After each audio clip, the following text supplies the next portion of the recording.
everyone, welcome back to my channel Biology with Sapna. I am good and I hope you are doing great. Today our topic is on digestion of food in stomach. Means हमारा जो food है stomach के अंदर कैसे digest होता है और ये मेनली किस मैक्रोन्यूट्रिएंट को डाइजेस्ट कर पाता है, वही टॉपिक आज हम यहाँ पे पढ़ने वाले हैं। इससे पहले देखिए कि जब फूड इसोफेगस से हमारे स्टमक तक पहुंचता है और हमारे स्टमक में क्या होती है, सेल्स होती है ना, गैस्ट्रिक सेल्स, और या फिर हम बोल सकते हैं कुछ गैस्ट्रिक ग्लैंड्स होती है।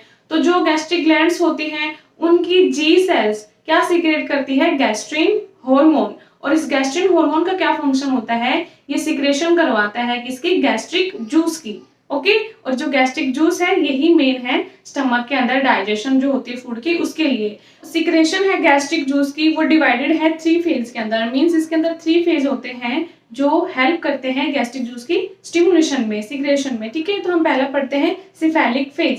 सिफेलिक आपको नाम से पता चल रहा होगा, cephalic something related to our nervous system. Means इसको कौन कंट्रोल करके रखता है, हमारा नर्वस सिस्टम, और वो भी कौन सा, पैरासिम्पैथिक नर्वस सिस्टम। ठीक है, इसको स्टिमुलेट और कौन करता है, क्रेनियल नर्व्स 7, 9 और 10।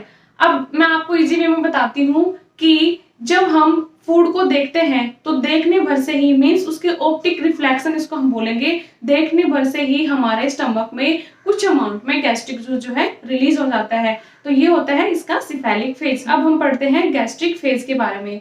जब फूड एंटर करता है स्टमक के अंदर तब गैस्ट्रिक फेज जो है स्टार्ट हो जाता है। और वो कैसे होता है, जब फूड इसोफेगस से स्टमक की तरफ आता है। तो मैंने आपको अपने प्रीवियस वीडियोस में जब स्टमक का स्ट्रक्चर डिस्क्राइब किया था, स्ट्रक्चर हमने डिस्कस किया था, तो हमने पढ़ा था कि स्टमक का जो एक फंडिक पार्ट होता है जो कार्डियक के जस्ट एकदम साइड में प्रेजेंट होता है। ठीक है, अभी फंडिक पार्ट से जब फूड पार्टिकल्स मान लो आए ऐसे, तो उससे वो क्या करेंगे, टकराएंगे। तो उस टकराने से एक स्ट्राइक रिफ्लेक्शन शो होगा, उसकी वजह से गैस्ट्रिक जूस जो है सिक्रिएट होगा। ठीक है, दूसरा इसमें क्या होता है कि हमारे जो स्टमक है उसके अंदर लगातार पेरिस्टेसिस मूवमेंट जो है चल रही होती है। और ये मूवमेंट क्या होती है, लगातार कॉन्ट्रैक्शन और रिलैक्सेशन होता है, जिसकी वजह से जो है मिक्सिंग होती है फूड की और एक क्या बनाती है, चाइम बनाती है। ठीक है, और चाइम क्या होता है, एसिडिक, सूपी और जो हम बोल देखते हैं इसको फूड पार्टिकल्स का मिक्सचर होता है चाइम। स्टमक के अंदर पेरिस्टेसिस मूवमेंट होती है, उसके थ्रू क्या होता है,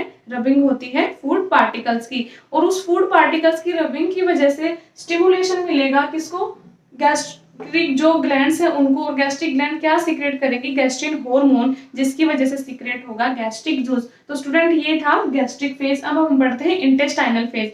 इसके अंदर क्या होगा कि जो चाइम फूड है, मीन्स जो मिक्सिंग ऑफ फूड है, वो इंटेस्टाइन के लास्ट पार्ट मीन्स इलियम तक जब पहुंचेगा तो उसके अंदर एक केमिकल सीक्रेट होगा, जिसका जो केमिकल है किसके सिमिलर होगा, वो हिस्टामिन और गैस्ट्रिन हार्मोन जैसा दिखेगा वो। ठीक है, अब जो वो सीक्रेट किया इलियम ने, तो वो क्या होगा, ब्लड सर्कुलेशन के थ्रू स्टमक में पहुंचेगा फिर से, और उसकी वजह से जो सिक्रेशन होगी उसको बोलेंगे गैस्ट्रिक जूस।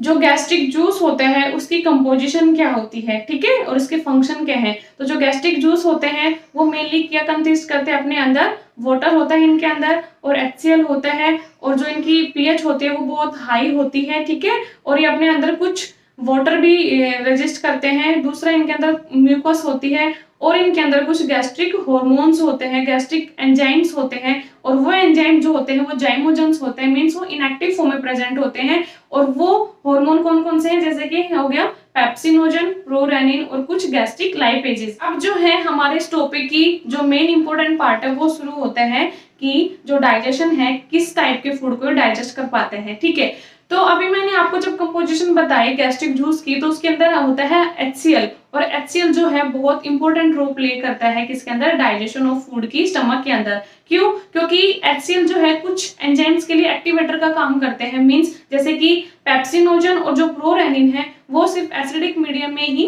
अपना काम शुरू कर पाते हैं, और उनका काम क्या होता है, प्रोटीन की डाइजेशन करना। तो जो ये HCl होता है ये पेप्सिनोजन को और प्रोरेनिन को रेस्पेक्टिवली किस में कन्वर्ट कर देते हैं, पेप्सिनोजन को पेप्सिन में और प्रोरेनिन को रेनिन में। ठीक है, तो अब मैं आप लोगों को और इसके फंक्शन बता देती हूँ HCl के। ये क्या करता है, एसिडिक मीडियम प्रोवाइड करता है स्टमक को। दूसरा मैंने आपको बताया ये एक्टिवेटर होता है कुछ एंजाइम्स के लिए, और ये क्या करता है जब हमारे फूड पार्टिकल्स के साथ कुछ माइक्रो ऑर्गेनिजम्स आ जाते हैं तो उनको किल करने का काम कौन करता है, HCl। और इसका एक फंक्शन और है कि जो हार्ड फूड पार्टिकल्स होते हैं उनको सॉफ्टने का काम भी कौन करता है, HCl। अब मैं आप लोगों को एक प्रोसेस बताती हूँ, मींस कौन से एंजाइम कैसे एक्ट करते हैं जिसकी वजह से डाइजेशन होती है। तो जो हमारा स्टमक है उसके अंदर मेनली प्रोटीन्स की डाइजेशन होती है। ये प्रोटीन डाइजेस्टिव एंजाइम अपने अंदर कंसिस्ट करता है कौन, गैस्ट्रिक जूस। ठीक है, तो देखिए जो ये पेप्सिनोजन है ये क्या है, इनएक्टिव फॉर्म में हमारे स्टमक के अंदर प्रेजेंट होता है, और इसको सीक्रेट किसने किया है, गैस्ट्रिक जूस ने, है ना, इसके अंदर होता है ये। तो ये जो पेप्सिनोजन है ये इनएक्टिव फॉर्म में प्रेजेंट है।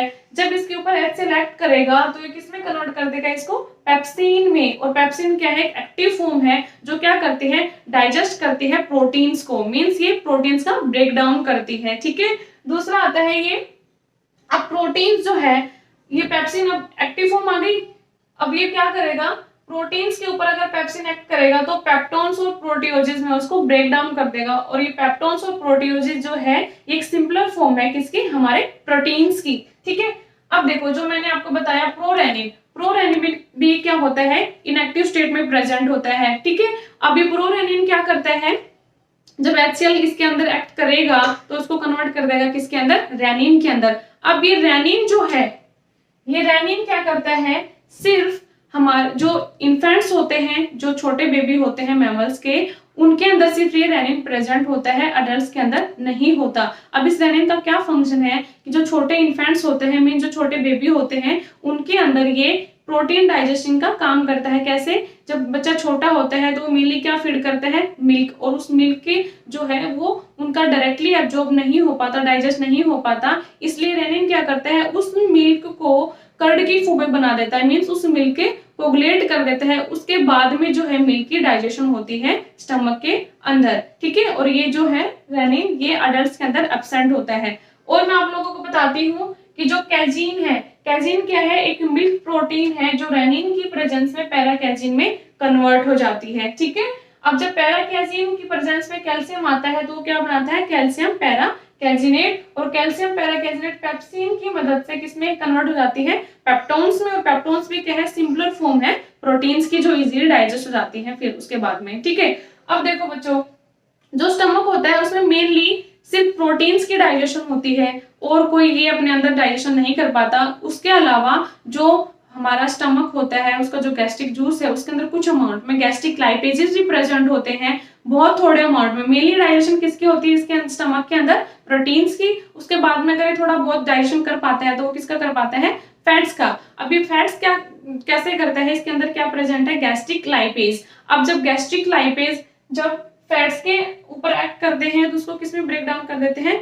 मोनोग्लिसराइड और फैटी एसिड के अंदर, मींस इनकी सिंपलर फॉर्म में उसको ये ब्रेक डाउन कर देते हैं। तो स्टूडेंट ये था आज का हमारा टॉपिक, आई होप आप लोगों को समझ में आया होगा। मैं आप लोगों को फिर से रिमाइंड करा देती हूँ कि जो हमारा गैस्ट्रिक जूस होता है उसके अंदर इनएक्टिव फॉर्म में कुछ एंजाइम्स प्रेजेंट होते हैं जैसे कि पेप्सिनोजन। अब ये क्या करेगा, पेप्सिनोजन HCl की प्रेजेंस में आएगा और किसमें कन्वर्ट हो जाएगा, पेप्सिन में। और जो प्रोरेनिन है वो किसमें कन्वर्ट हो जाएगा, रेनिन में। और जो ये पेप्सिन और ये रेनिन है ये क्या करते हैं, डाइजेशन करते हैं मिल्क की। जो पेप्सिन है वो एडल्ट्स में करेगा और रेनिन जो है इन्फेंट्स के अंदर करेगा। ठीक है, कुछ अमाउंट में गैस्ट्रिक लाइपेजेस जो क्या करते हैं, फैट का डाइजेशन करता है। इसके बाद में जो हमारा चाइन जो मिक्स्ड फूड जो डाइजेस्टेड फूड है वो किसके अंदर जाता है, स्मॉल इंटेस्टाइन के पास। और स्मॉल इंटेस्टाइन जो होती है वो लगभग सब चीजों का एब्जॉर्प्शन कर लेती है, वो सब हम पढ़ेंगे नेक्स्ट वीडियो में। ओके स्टूडेंट, आई होप आप लोगों के टॉपिक बहुत अच्छे से समझ में आया होगा। फिर भी नहीं आया तो अपने जो डाउट है आप कमेंट सेक्शन में ड्रॉप कीजिएगा, मैं वहां पे आपको आंसर करूंगी।